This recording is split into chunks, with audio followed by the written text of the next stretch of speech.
말씀의 제목은 감사하기를 기도하라 합니다. 감사하기를 기도하라. 이 새벽에 말씀을 깨닫는 은혜와 또 말씀으로 삶이 실제적으로 변화되는 능력이 함께하길 주님의 이름으로 축원합니다. 골로새 교인들 그리고 현재 사는 우리를 향해서 우리를 위해서 또 사도 바울의 진심 가득한 기도는 이제 오늘 본문으로 끝납니다. 그래서 오늘까지가 이제 서론입니다. 골로새서. 내일부터는 이제 본론으로 들어갑니다. 사도 바울은 지금까지 우리를 위해서 첫 번째로는 하나님을 아는 지식에 대해서 기도하였고, 두 번째로는 하나님의 능력을 갖추기를 기도하였습니다. 그 지식과 능력은 하늘로부터 오는 은혜입니다. 우리 안에서 생겨나는 것이 아니라 외부로부터, 하늘로부터 주어지는 은혜입니다. 그런데 이미 예수를 믿는 성도들에게 그 하나님을 아는 지식이 더하여지고 하나님의 능력이 더욱 갖추어지는 그 은혜를 담는 그릇이 준비가 되어야 합니다. 즉 감사라는 그릇입니다. 은혜를 담는 그릇이 있어야 된다는 거예요. 이 고린도 교회에 침투한 거짓 교사들은 그 에바브라의 그 가르침, 사도 바울의 가르침도 아니고 그 유명한 사도 바울의 가르침도 아니고 어찌 보면 정말 이름 없는 그 무명의 에바브라의 가르침을 듣고 회심한 이 골로새서 그 성도들로 하여금 왠지 영적인 삶에 대해서 온전한 체험을 하지 못했다라고 이제 느끼게 만드는 것입니다. 거짓 교사들은. 그래서 성도들로 하여금 자신들이 하늘나라에서 마치 이류 시민이라도 되는 것처럼 보이게 했던 거예요. 근데 거짓 교사들의 방식은 지금도 다르지 않습니다. 지금도 거짓 교사들, 이단들은 기존에 그 예수를 믿는 그 성도들로 하여금 뭔가 내가 부족한 것 같고, 뭔가 나는 아직 구원을 못 받은 것 같고, 내가 잘못 믿은 것 같고, 설사 구원을 받아도 내가 이류인 것 같은 또 그런 느낌을 들게 하죠. 지금도 그 방식은 다르지 않습니다. 이미 예수를 믿은 성도들을 향하여 무언가 빠진 것이 있고 새로운 것을 더하지 않으면 영적이지 않은 것처럼 생각되게 하는 것이죠. 근데 그런 결핍, 그런 부족함이란 틈을 타고 그 이단과 거짓 교사들은 들어오는데, 그렇기 때문에 그 부족함, 결핍이 아니라 감사로 믿음의 그릇을 더욱 단단하게 한 성도에겐 그런 말들, 그런 거짓 교사들의 말들이 들어올 틈이 없게 되는 것입니다. 그래서 바울은 거짓 교사, 이단들 앞에 노출된 그 골로새 교인들로 하여금 감사할 수 있게 되기를 지금 기도하는 것입니다. 바울이 우리가 감사하길 원하는 것은 먼저 12절 하나님 나라의 기업에 대한 것입니다. 여기서 우리가 유의할 것은 우리가 미래의 기업을 받게 될 것에 대해서 감사하는 것이 지금 바울은 아닙니다. 우리가 현재 기업을 받을 자격을 가지고 있는 것에 대해 감사하기를 원하는 것이에요. 성도 여러분, 우리는 하나님 나라의 상속권, 그 자격을 지금 갖추게 된 것입니다.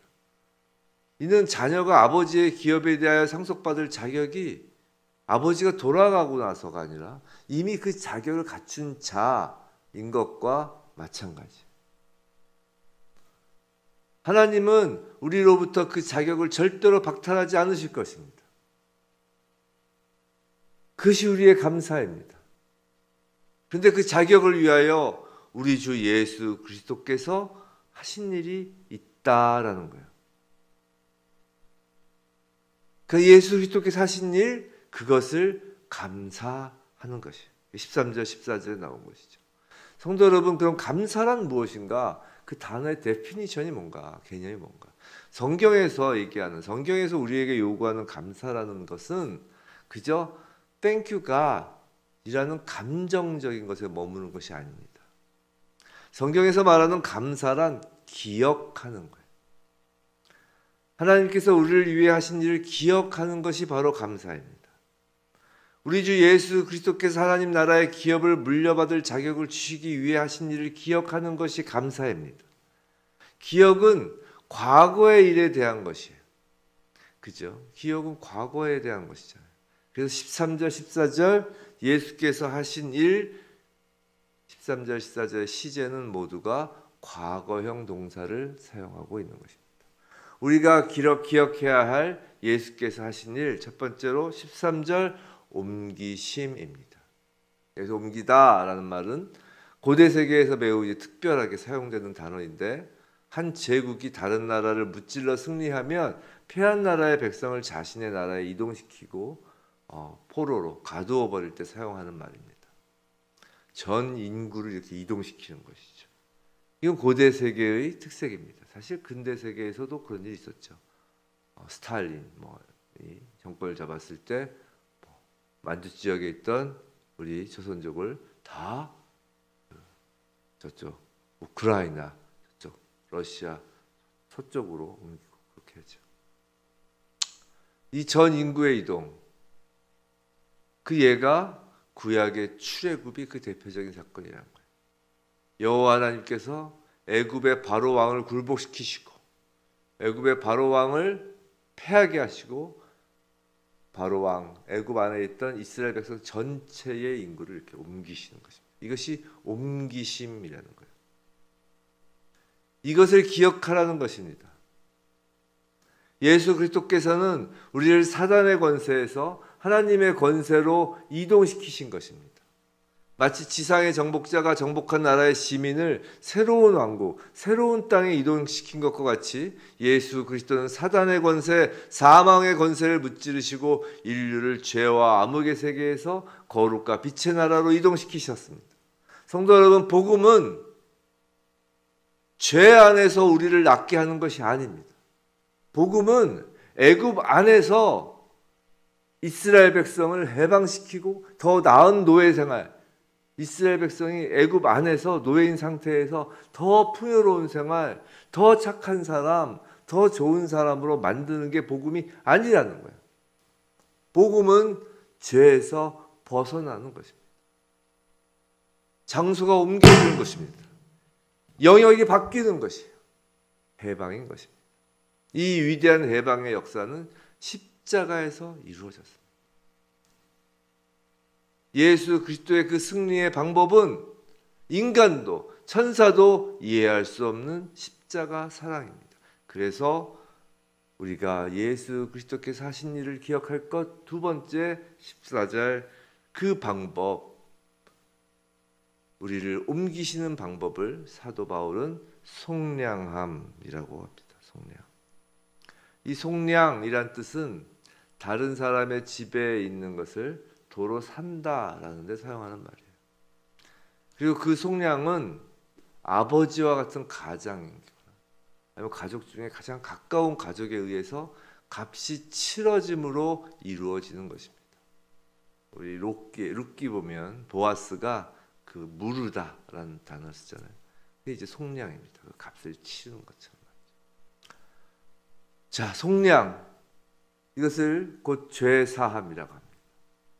죄로 인하여 우리가 치러야 할 그 값을 예수 그리스도께서 십자가에서 대신 속량 치러주시는 방법으로 죄 사함이 이루어지는 거예요. 속량은 가족이 하는 것이라고 하였습니다. 우리를 가족으로 받아들이시기 위해 하나님 스스로 값을 치르신 것입니다. 그 죄 사함으로 이제 우리는 정죄에서 용서라는 영역으로 이동된 것이에요. 성도 여러분, 결코 자기 자신을 정죄하지 마시기 바랍니다. 성도 여러분, 다른 자들을 정죄하지 마시기 바랍니다. 특별히 신앙적으로 스스로에 대해서 정죄하거나 다른 사람을 정죄하지 않기를 원합니다. 지금 골로새 교인에서 교회에서 일어난 일이 바로 거짓 교사 이단들의 정죄함입니다. 성도 여러분, 사탄은 참수하는 역입니다. 정죄함 앞에 자유로울 자 단 아무도 없습니다. 바울 사도가 자기 스스로에 대해서 뭐라고 하였나요? 나는 죄인의 괴수라고 했습니다. 이건 스스로를 정죄한 것이 아니라 스스로 받은 은혜를 얘기하는 거예요. 바울 사도가 난 죄인의 괴수요 라고 했을 때 그때 쓰는 단어의 시제는 과거형이 아니에요. 무슨 말이냐면 바울이 다메섹 도상에서 예수 그리스도를 만나기 전에 그리스도인 기독교인들을 박해하였기 때문에 자신을 죄인의 괴수라고 하는 것이 아니라는 것입니다. 바울이 로마 감옥에 갇혀 있는 그 마지막 순간까지 자기 자신을 죄인의 괴수라고 하는 거예요. 이것은 그 받은 은혜 앞에서 스스로 죄인일 수밖에 없다는 것을 자각하는 거예요. 이건 정죄하는 것이 아니에요. 스스로 막 고개 숙이는 게 아니에요. 그 은혜를 은혜 앞에 엎드리는 것입니다. 성도 여러분, 우린 모두가 죄인의 괴수입니다. 상대방을 향하여, 누군가를 향하여 그 사람의 흠을 잡고 죄인의 괴수라고 하는 건 그거는 은혜를 모르는 자이기 때문에 은혜를 모르는 자. 은혜를 모르면 타인을 정죄합니다. 우리는 이제 그 정죄함에서 용서라는 영역으로 이동되는 거예요. 우리는 하나님의 심판 자리에서 선고를 받아야 할 죄인의 자리가 아니라 이미 집에 돌아가는 길이 항상 열려있는 하나님의 자녀인 것입니다. 13절 보시면 흑암의 권세라고 합니다.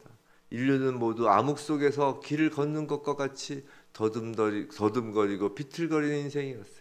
무엇을 할지 모르고 어디로 갈지도 몰랐습니다. 그러나 이제 암흑에서 광명으로 이동하였습니다.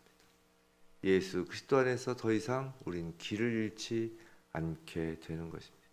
성도 여러분, 감사란 바로 이처럼 우리가 예수 그리스도의 옮기심, 속량하심, 죄하심을 기억하는 것입니다.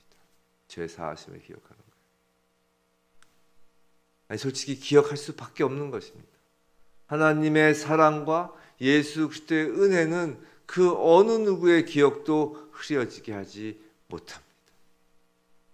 그 정도 수준의 은혜가 아니기 때문이에요. 우리가 사실 잘 기억하지 못하는 건 옮겨지지 않았고 죄사함을 받지 않았으면 모를까? 예수 그리스도 하신 일이 나의 경험이 되었다면 기억이 안 될 수가 없는 것입니다. 감사할 수밖에 없는 것이에요. 그런데 바울은 우리로 하여금 감사하도록 기억할 수 있도록 기도하라고 하고 있어요. 기도하고 있는 거예요. 우리에게도 기도하라고 하는 것이죠. 왜 우리가 그러면 기도가 필요할까? 예수를 믿으면 당연히 감사해야 되는데 왜 우리가 기도가 필요할까? 그러지 못한다는 거예요. 왜 못하냐면 예수를 믿음에도 불구하고 세상 속에서 사탄은 우리가 예수에 관한 기억이 흐려지도록 온갖 수단을 동원하기 때문입니다. 그래서 예수께서 십자가에서 하신 일을 날마다 기억하기 위해서 하나님의 도움이 필요한 것입니다. 이것을 위해 하나님을 아는 지식과 하나님의 능력이 또한 필요합니다. 이런 거예요. 감사의 선순환이 있습니다. 예수께서 십자가에서 하신 일이 우리를 위한 일이 되어 감사하면 그 감사, 그 기억이 사라지지 않도록 하나님은 하나님을 아는 지식, 말씀에 대한 깨달음을 주시는 것입니다. 그 기억, 감사 때문에 그리고 하나님의 능력, 견디고 오래 참을 수 있는 능력을 부어주시는 것입니다. 그렇게 지식과 능력이 은혜 안에 담기면, 감사 안에 담기면 더욱 기억이 생생해지고 감사가 사라지지 않으며 더욱 감사가 풍성하게 됩니다. 감사가 풍성해지면 또다시 하나님을 아는 지식과 그 말씀에 대한 깨달음이 풍성해지고 하나님을 아는 지식과 말씀에 대한 깨달음이 풍부해지며 더욱 감사하며 오래 참을 수 있는 능력이 부어집니다. 그럼 또 더 감사하게 됩니다. 이게 감사의 선순환이에요.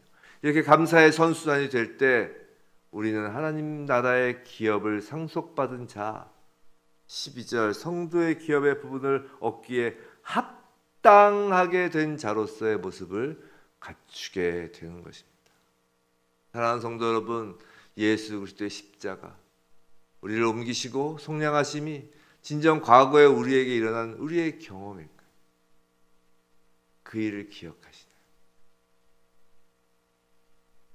예수 그리스도의 그 일을 기억하는 건 머리로만 기억하는 게 아니에요. 우리 온몸으로 기억하느냐는 거예요. 왜냐하면 경험이기 때문에. 그 경험을 온몸으로 기억하시. 온몸으로 기억한다는 게 뭐냐? 뭐 예를 들어서 안 좋은 얘기긴 하지만 뭐 예를 들어서 전쟁을 경험했다고 해보세요.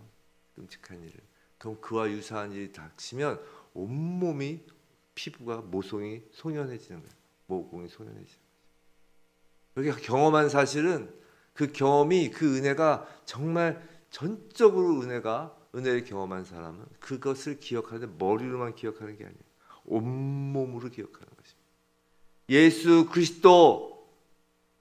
그리스도의 십자가, 예수 그리스도의 옮기심과 그 속량함, 그 죄사함을 우리가 말씀을 통해서 눈으로 보고 귀로 듣고 머리로만 우리가 생각되어서 우리의 머릿속에는 기억이 자꾸 없어지는 것이 아니라 우리 온몸으로 우리가 그것을 기억한다면 그것이 날마다 우리에게 기쁨이 되는 거예요. 날마다 말씀을 보고 설교 말씀을 들으며 예수 그리스도를 온몸으로 기억하는 일이 기쁘지 않을 수 없는 것입니다. 감사함을 통해 우리는 날마다 우리를 위해 일하시는 예수를 실제 만나는 거예요. 감사함 없이 예수 그리스도를 만날 수 없다는 거예요. 말씀을 통해 예수 그리스도를 더욱 생생하게 만나게 됩니다. 말씀 없이 예수 그리스도를 만날 수 없다는 거예요. 성도 여러분, 예수를 기억하면, 예수께서 우리를 위해 하신 일을 감사하면 예수의 능력이 우리에게 나타납니다. 하나님의 능력으로도 견디고 오래 참습니다. 우리에게 예수의 모습이 나타난다면 얼마나 기쁠까요? 말씀과 능력, 기쁨과 감사는 우리에게 가장 좋은 것입니다. 자녀에게 가장 좋은 것을 주시고 싶은 우리 아버지는 그 모든 것을 주시기 위해 성령을 보내주신 것이요. 성령을 통해 말씀을 깨닫게 하시고, 성령을 통해 하나님의 능력을 부어주시고, 성령을 통해 예수 그리스도를 기억하고 감사하게 하시며 성령의 그 기쁨이 우리의 기쁨이 되게 하시는 것입니다.